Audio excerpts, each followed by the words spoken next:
오늘도 추수감사 주일에 예배에 나오신 성도님들을 환영하고 오늘 이 감사의 계절인 만큼 더 깊어지는 가을, 또 새로워지고 온전해지는 은혜가 있기를 주의 이름으로 축복합니다.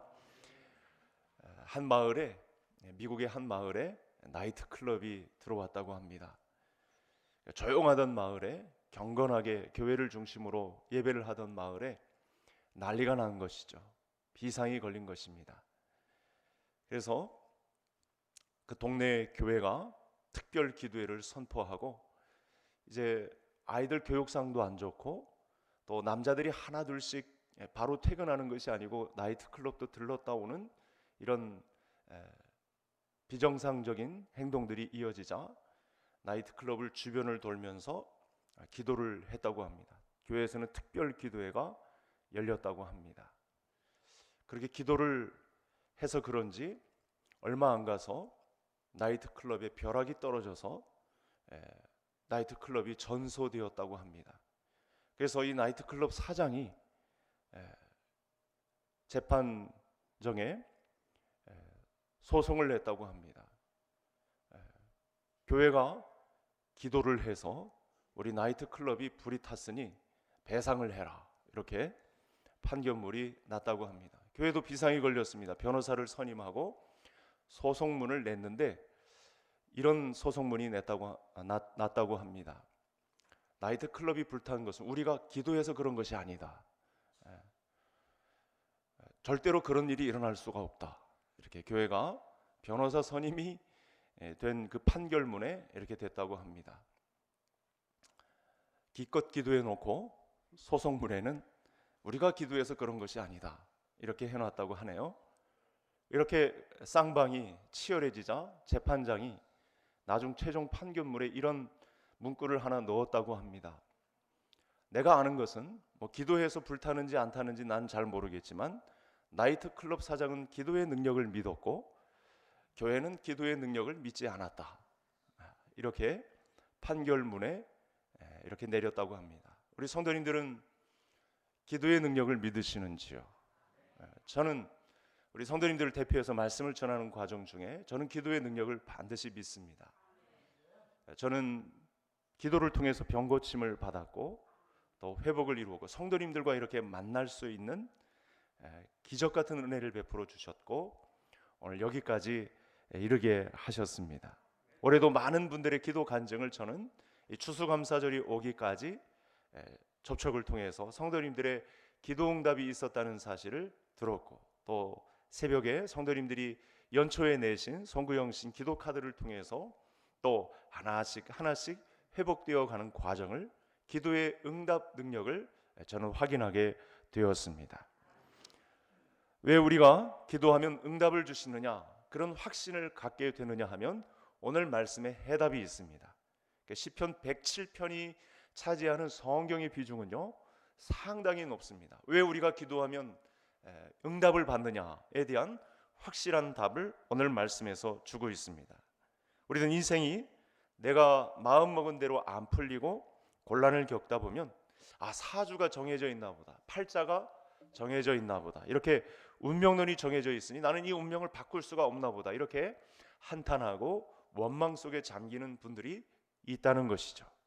더욱이 오늘날과 같이 이렇게 코로나 바이러스로 인해 어려워지면 아무리 믿음 좋은 성도라도 한순간 이 운명론의 그늘에서 벗어나지 못하는 그런 식구들이 있을 수 있다는 것입니다. 그러나 성경은 어떤 경우에라도 낙담하지 말라고 합니다. 어떤 경우에라도 절망하지 말라고 하나님의 말씀이 가르치고 있습니다. 사주, 팔자, 아무리 기구한 운명이라도 성경은 바꿀 수 있다고, 새로워질 수 있다고, 예수님처럼 온전해질 수 있다고 말하는 것이 성경 말씀입니다. 정말 바닥을 쳐서 완전히 망가졌다고 할지라도 다시 일어설 수 있다라고 말씀하는 것이 성경 말씀입니다. 그것이 무엇입니까? 예수 그리스도 아들을 아낌없이 이 땅에 보내셔서 우리의 죄와 또 사망의 권세를 깨뜨리시고 새해를 이루실 하나님의 은혜가 임했기 때문에 성경은 절대 좌절을, 낭망을 이야기하지 않습니다. 또 하나 추가한다면 내가 깨뜨리지 못하는 자아를 예수님이 잡아다가 2000년 전에 그리스도와 함께 십자가에 못 박게 하심으로 내가 죽이지 못하는 자아를 부정하게 하시고 예수님의 성품에 이르게 하시는 놀라운 은혜를 믿음으로 우리에게 감당하시기 때문에 그렇습니다. 아마 1년 동안 아마 성도님들이 한 번도 경험하지 못한 길을 걷고 있는 상황에서도 이렇게 추수감사절을 보내며 감사함으로 예배를 드리기까지 하시고 싶은 이야기가 분명히 있을 것입니다. 자, 그러면 저와 성도님들이 오늘 말씀을 통해서 추수감사 주일에 1년을 돌아보아야 합니다. 여러분, 바둑을 잘 두는 사람은요, 복기를 잘하는 사람입니다. 산수도, 공부도, 인생 경험도 다 마찬가지입니다. 우리가 인생의 삶을 복기하는 사람, 이 사람이 인생을 잘 사는 사람입니다. 그래서 오늘도 우리가 하나님의 말씀 앞에 잘 살아왔는가, 매일 하루하루를 잘 살아왔는가 복기하다가 1년을 잘 살았는가, 여기에 대한 기억을 우리가 더듬어 보아야 한다는 사실입니다. 우리 하나님 아버지 어떻게 역사해 오셨기에 오늘 우리가 이렇게 추수감사 예배를 드리며 하나님께 앞에 영광을 돌릴 수 있었을까? 이렇게 복기가 이루어져야 한다는 사실입니다.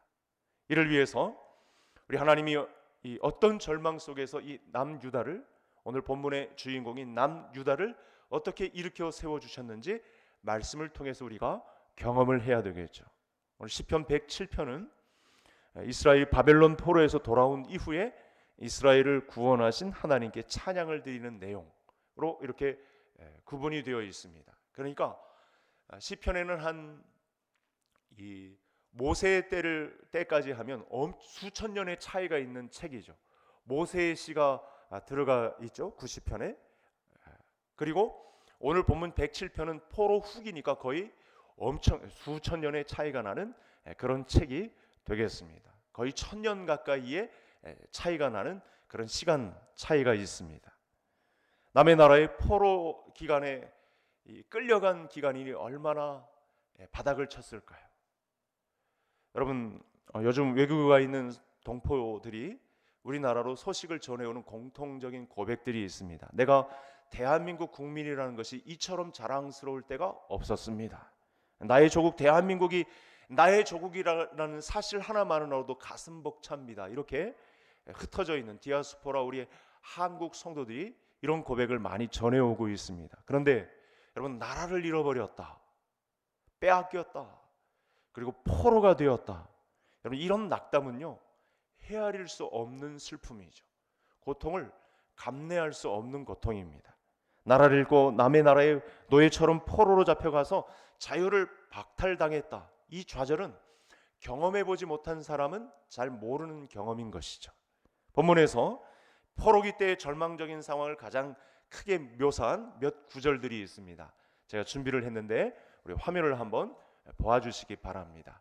이 화면을 보면 10절, 13절, 14절, 18절에 거의 죽음과 가까운 상황, 포로기로 바벨론에 사로잡혀 왔는데 그야말로 옆에 있는 성도들의 죽음이 그야말로 하루아침에 형장이 이슬처럼 사라지는 그들의 모습을 본 것처럼 이렇게 표현을 한 것이죠. 흑암과 사망의 그늘에 앉으며 곤고와 쇠사슬의 매임은 환난 중에 고통에서 또 흑암과 사망의 그늘에서 사망의 문에 이르렀도다. 죽음이 아주 가까운 시절을 보낸 겁니다. 여러분, 나라를 빼앗긴 포로, 노예와 같이 살고 있었던 사람들에게 무슨 인권이 있었겠습니까? 감옥도 가지 않고 그야말로 즉결 심판을 행하는 그런 일들이 바벨론에서 자행되고 있었던 것입니다. 여러분, 남유다가 어떤 민족입니까? 하나님의 큰 사랑을 받은 민족이었음에도 불구하고 복 주시는 하나님의 말씀에 순종하지 않자 큰 전쟁을 일으키시고 그들을 사로잡혀 가게 하시고 나라 잃은 서름을 맛보게 하신 것이죠. 여러분, 요엘 선지자는 이 바벨론 군대의 규모가 얼마나 컸는지 메뚜기 떼에 비유하고 있습니다. 그래서 오늘 흑암이 나오죠. 메뚜기 떼가 하늘을 덮었듯이 캄캄한 밤 속에 이 혈흔이 낭자한 그런 전쟁을 일으키셔서 살아남은 자들은 포로로 잡혀가게 되는 그런 끔찍한 일이 벌어졌던 것입니다. 흑암과 사망의 그늘에 앉게 되었던 것입니다. 그런데 오늘 우리가 말씀을 통해서 붙들어야 하는 것은요, 이 포로의 절망, 나라 잃은 슬픔 중에서도 다시 살아났다라는 고백을 하고 있는 거예요.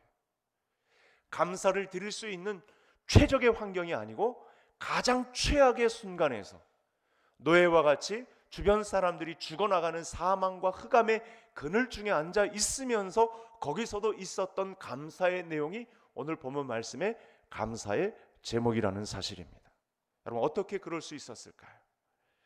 그것은 그들을 바꾸시는 하나님께 그들이 부르짖었기 때문에, 기도하는 시간을 가졌기 때문이라고 이렇게 말씀을 하고 있습니다. 19절 말씀 우리 다 같이 함께 읽겠습니다. 이에 그들이 그들의 고통 때문에 여호와께 부르짖으매 그가 그들의 고통에서 그들을 구원하시되.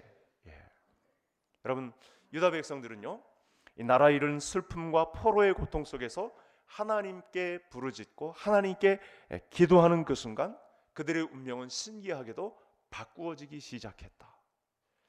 그때는 70년인데 꺾이고 이제 나라로 다시 돌아가서 나라도 찾고 회복할 그 순간을 하나님의 말씀으로부터 들려졌다. 기도하자마자 이렇게 온 천하 만물의 주인이 되시는, 역사의 주인 되시는 하나님께서 포로된 자들의 기도를 들으시고 그들을 돌이키는, 회복시키는 과정 위에 있었다고 포로기에서 이렇게 고백한 내용이 등장을 한 것입니다. 이렇게 하나님은 어떤 죄인일지라도, 가장 악랄한 죄를 지었던 과거 경험이 있었던 사람일지라도 하나님께 회개하며 자기의 이 포로된 심정을 안고 하나님 앞에 간절히 기도하기만 하면, 하나님께 부르짖는 자리가 있다고 하면 그를 살리시고 회복하시는 하나님이신 줄 믿을 수 있기를 바랍니다.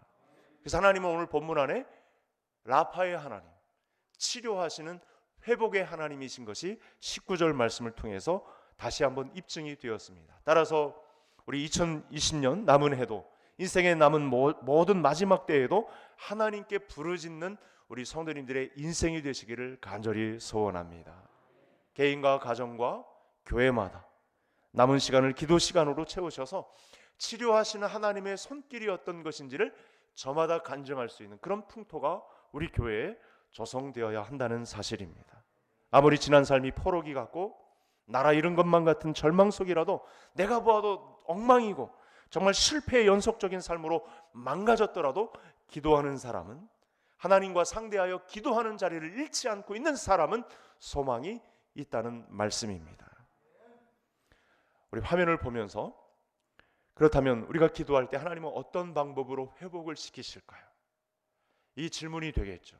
도대체 하나님은 이 절망 가운데 있는 포로기 백성들을, 내가 보아도 내 자신이 엉망으로 하나님의 말씀을 순종하지 않아서 여기까지 노예의 삶을 살고 있는 나일지라도 하나님은 어떤 방법으로 나를 회복시키시는가? 추수감사 주일에 우리가 잘 살펴야 할 말씀이 되겠습니다. 20절 우리 보면서 같이 읽겠습니다. 그가 그의 말씀을 보내어 그들을 고치시고 위험한 지경에서 건지시는도다. 여러분, 하나님의 치료 방법이 무엇입니까? 말씀을 보내시는 것입니다. 한마디의 말씀을 보내시는 것입니다. 여러분, 성경의 역사 이래 이 하나님이 치유하시는 방법은요, 바뀐 적이 없어요. 매우 일관적이십니다. 중간에 변하시거나 바꾸시거나 마음을 이렇게 동요하신 적이 없으세요. 창세기부터 이제 마지막 재림의 그 순간까지 이 하나님의 방법은 일관적일 것입니다. 우리를 치료하시는 방법은 그야말로 바닥을 친 것 같은 절망의 순간일지라도 하나님의 방법은 말씀을 보내시는 것입니다. 여러분, 성도님들이 말씀을 보면서 이상한 점을 발견하지 않으셨나요?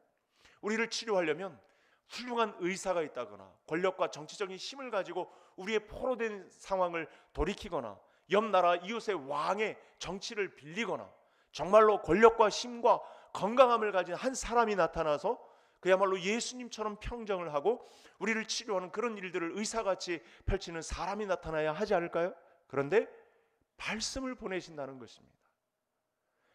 성경 이 시작된 그 순간부터 지금까지 또 앞으로도 하나님의 이 방법은 변하지 않을 것이라고, 나는 말씀을 보내어 그들을 고치고 위험한 지경에서 건질 것이다, 이렇게 말씀을 하고 있다는 사실입니다.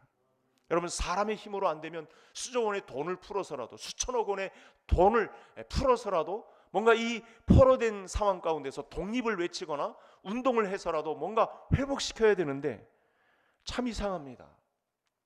말씀으로 보내셔서 우리를 새롭게 하신다, 우리를 치료하시고 회복해 주신다 라는 말씀을 주셨다는 것입니다. 여러분, 하나님의 말씀만이 왜 치료의 방법이 될까요? 그것은 하나님의 말씀은 하나님 자신이기 때문에 그렇습니다. 저를 따라 하시겠습니다. 말씀은 하나님이시다. 말씀이 육신이 되어 우리 가운데 거하시매 우리가 그의 영광을 보니 아버지의 독생자의 영광이요 은혜와 진리가 충만하더라. 말씀은 하나님 자신입니다. 여러분, 하나님 자신이 우리 위에 내려지면 어떻게 되죠? 다 타 죽습니다. 하나님이 직접 오시면 그 강렬한 빛 가운데 설 사람이 아무도 없습니다. 그래서 말씀을 보내시는 것입니다. 또 말씀이 육신이 되어 우리 가운데 거하신 예수 그리스도를 보내시는 것입니다. 하나님은 말씀으로 천지를 창조하셨습니다. 그리고 말씀을 가진 사자들, 선지자들을, 사도들을, 말씀 사역자들을 우리 가운데 보내서 하나님이 직접 오시지 않고 말씀으로 치유받고 회복하는 길을 우리에게 보내신 것, 여기에 올 한 해를 마감하시면서 성도님들에게 감사제를 드리는 데까지 나아갈 수 있는 성도님들 되시기를 바랍니다. 여러분, 하나님께서 말씀을 보내신다는 사실이 얼마나 강렬한지 우리가 마태복음 8장에서 예수님 만난 한 백부장의 예를 통해서 알 수 있죠. 백부장의 하인이 중한 병이 걸렸는데 백부장이 예수님께 와서 전달을 합니다. 주여, 내 집에 들어오심을 나는 감당하지 못하겠사오니 말씀으로만 하옵소서. 그럼 이 길을 보시고 당연히 이 백부장의 믿음을 보시고 그를 구원하시고 하인뿐만 아니라 그를 치료하시는 놀라운 은혜를 베풀었다는 사실입니다. 말씀의 놀라운 위력이 이렇게 크다는 사실입니다. 오늘도 우리가 살펴본 말씀은 하나님 자신이요 예수 그리스도요 말씀이 육신이 되어 우리 가운데 거하신 분, 기적 자체이심을 우리에게 소개하고 있습니다. 예수님이 코로나19야 물러가라 하시면 물러가게 되는 것이고, 성도님들에게 소녀여 일어나라 달리다금 하면 일어서는 것이고, 에바다 라고 외치면 열리게 되는 놀라운 은혜가 있다는 사실입니다. 여러분, 그러면 얼마나 많은 말씀이 있어야 우리가 회복도 되고 우리 인생이 다시 일어설 수 있을까요? 저는 오늘 말씀을 통해서 단 한마디의 말씀이면 된다, 성도님들에게 이렇게 강렬하게 말씀드리고 싶습니다. 우리 하나님의 말씀은 단 한마디로도 온 세상을 변화시킬 수 있는 말씀이죠. 오늘의 말씀이 성도님들에게 좋았다라고 하더라도 오늘 말씀은 내일 말씀이 아닐 수도 있습니다. 내일에 필요한 또 양식이 있고 그날에 필요한 일용할 양식을 주셔서 하나님은 한마디의 말씀을 통해 우리 인생을 전체를 바라보게 하신다는 사실입니다. 우리 주변에 쉽게 절망하고 좌절만 하고 낙담만 하는 사람들의 공통점이 있어요. 무엇이 문제일까요? 말씀이 없습니다. 말씀이 없으면 좌절하죠. 입술이 더러워지게 됩니다. 불평만 하고 낙담만 합니다. 말씀이 없기 때문에 그렇습니다. 그들에게는 하나님의 말씀이 없어서 그렇습니다. 저는 오늘 성도님들 한 분 한 분 위에 하나님의 말씀이 가득 부어지는 은혜가 있기를 소원합니다. 한마디 말씀이 여러분들 자녀 위에 직장 생활하는 가운데 사업장에 부어지기를 간절히 소원합니다. 여러분, 지금 성도님들이 하나님의 말씀이 내게 부어져서 이 말씀이 기둥이 되어서 내 평생을 붙드는 하나님의 말씀이 있으신지요? 매일 그날의 말씀을 가지고 하루를 버티고 있는 그 말씀이 있으신지요? 말씀이 있으면 사합니다. 말씀이 있으면 죽었다가도 살아납니다. 말씀이 있으면 모든 것이 다 떠나가서도 다시 회복되는 놀라운 은혜를 우리가 입을 수 있습니다. 그런데 여러분, 이 말씀의 은혜가요 저절로 떨어지지는 않는다는 사실입니다. 오늘 말씀에서 이 비밀이 공개되고 있습니다. 이제 화면을 한번 이제 두 가지를 더 볼 텐데 화면을 한번 보시겠습니다. 우리 19절 다시 한번 읽겠습니다. 이에 그들이 그들의 고통 때문에 여호와께 부르짖음에 그가 그들의 고통에서 그들을 구원하시되. 여러분, 코로나19를 겪으면서 저뿐만 아니라 성도님들이 많은 묵상 가운데 있으셨겠죠. 왜 이런 이 전 세계적인 공포를, 이 팬데믹 공포를 전 세계에 허락하실까 고민해 보지 않은 성도님들이 아마 한 분도 없으실 것입니다. 그럴 때마다 여러분, 오늘 본문 말씀을 잘 보시면요, 비밀이 하나가 있습니다. 매일의 양식을 삼고 하나님의 말씀으로 버티기 위해서 저는 새벽 시간을 우리 성도님들에게 강렬하게 도전합니다. 방법이 없습니다. 하나님의 말씀을 받고 그날을 버티기에는 새벽 예배밖에 없습니다. 이 사실을 우리 조상들은 너무나 잘 알았어요. 여러분, 이스라엘 사람들이 하나님의 복을 외면한 역사를 갖고 있지 않습니까? 하나님의 말씀을 외면하고 자기들이 좋아하는 우상을 따라 섬긴 것이 포로기에 이르게 된 결과를 가져오지 않았습니까? 선지자들을 무수히 보내시면서 말씀을 보냈는데도 그 말씀대로 살지 않은 흔적이 얼마나 많이 발견됩니까? 여러분, 새벽에 말씀을 들으면서 하루를 시작하지 않는데 어떻게 하루를 승리할 수 있겠습니까? 인생의 하루는 인생 전체의 축소판인데 말씀으로 시작하지 않고 어떻게 인생 전체를 승리할 수 있다는 말입니까?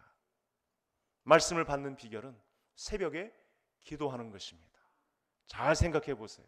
내 인생을 갈아엎는 비결은 새벽에 예배를 통해 기도하는 방법밖에 없습니다. 예배당에 부모님들, 할머니, 할아버지, 손자, 손녀 다 같이 새벽에 기도하는 방법만이 무너지고 있는 가정을 회복하는 방법입니다. 오늘 우리 권장누님 가정에 우리 하민이가 맨 앞자리에 이렇게 앉아 있는데, 여러분, 이 자리에서 우리 하민이가 말씀을 4학년짜리 이렇게 말씀을 듣고 있다면 이 자리가 하나님이 기억하시는 역사의 현장이 되지 않을까요? 가정이 살아나지 않을까요? 말씀으로 시작하는데요. 여러분, 저는 이 구하는 자에게 주시는 하나님의 말씀, 그래서 올해 저를 강렬하게 성령께서 아주 질타를 하셨습니다.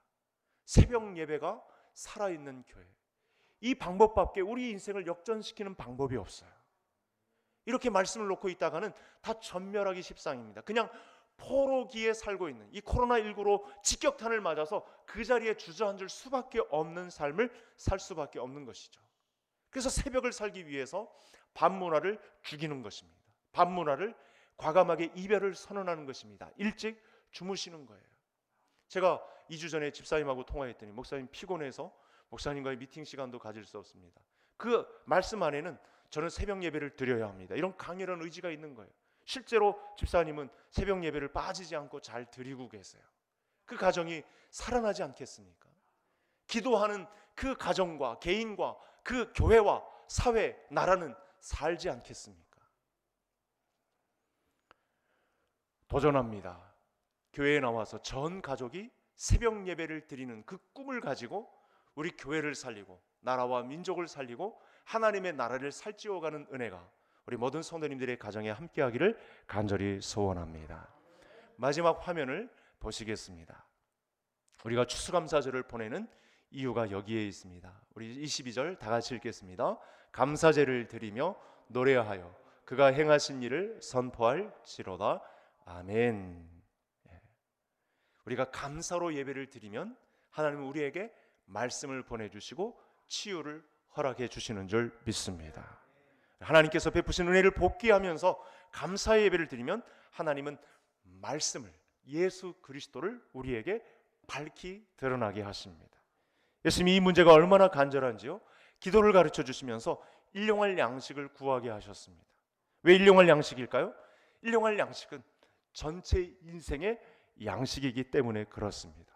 하루는 인생 전체의 축소판입니다.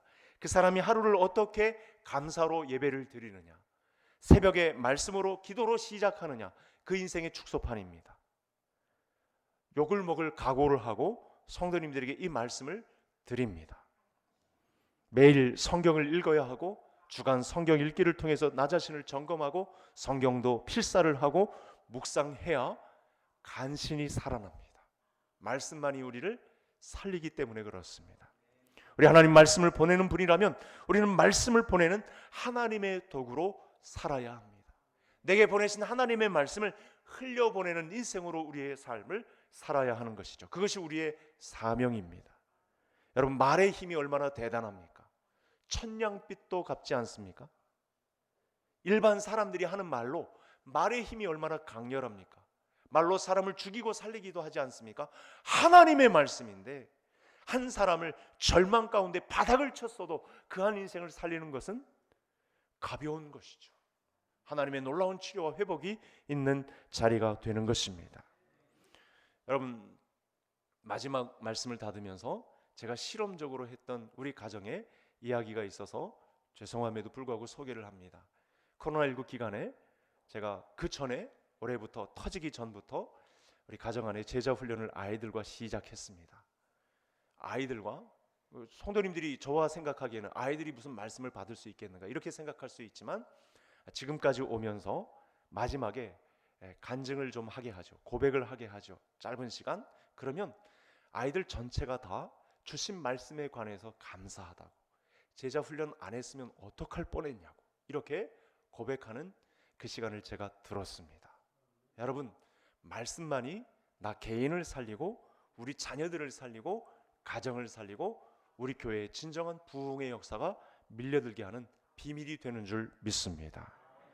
아무쪼록 우리 2020년 한 해, 남은 한 해는 한마디의 말씀, 이 한마디의 말씀을 통해서 매일 새벽 간구하고 또 감사로 예배를 드리는 가운데 주시는 은혜의 말씀이 또 있어서 하나님이 내게 주신 사명을, 하나님의 말씀을 받은 자로서 흘려보내는 이 사명 가운데 서시는 우리 추수감사절의 주인공이 다 되시기를 주의 이름으로 축복합니다. 하나님 아버지, 감사합니다. 오늘도 귀한 은혜의 말씀을 주셔서 말씀을 보내시는 하나님의 은혜를 추억하게 하시며 또 이제 말씀을 흘려보내는 자로 살아갈 수 있도록 은혜를 주시니 진심으로 감사를 드립니다. 하나님, 오늘도 이 한마디의 말씀을 구하기 위해 매일 새벽에 간구하고 묵상하며 감사함으로 예배를 드릴 때에 또 말씀의 간증들이 가정들마다 쏟아지는 복된 한 해 될 수 있도록 마지막에 하나님 나라에 가서 진정한 감사로 영광을 올릴 수 있기까지 감사제를 올리는 그날의 영광이 있을 수 있도록 우리 모두를 붙잡아 주옵소서. 예수님의 이름으로 기도하옵나이다. 아멘.